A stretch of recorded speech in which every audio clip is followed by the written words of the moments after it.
ደስተኛ ነገር አለ ብዬ ይሄው መጥቼ ቪዲዮ ልሰራላችሁ ተገደድኩ። ትናንትና አብርሃም ልብስን ውሰድ፣ አብርሃም ከህይወቴ ውጣ፣ አብርሃም እንደዚህ፣ አብርሃም ወደዛ ስትያን ነበር እንዴ? ዛሬ በእንደዚህ ልክ ሩታ መተሽ ያዙኝ ልቀቁኝ የምትዩ አብርሃም፣ አንቺ አብርሃም ቤትሽ መጥቶ አረኬት እያሳየ ቪዲዮ ሳትቀርጪ አንቺ አስችሎሽ ዝም አልሽ። አብርሃም መጥቶ ረብሾሽ፣ አብርሃም መጥቶ እንደዚህ አርቆሽ አንቺ ቪዲዮ ሳትቀርጪ።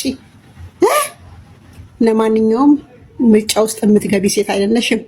ከምርጫሽ ወጥቷል። አብርሃም ይኑርበት። እስቲ ተውት በቃ አብርሃምን ለራሱ ተው፣ ታገሱ። ደግሞ ቤዛን አጨቅጭቂያት፣ ዝም ብለሽ አጨቅጭቂያት፣ ታያት።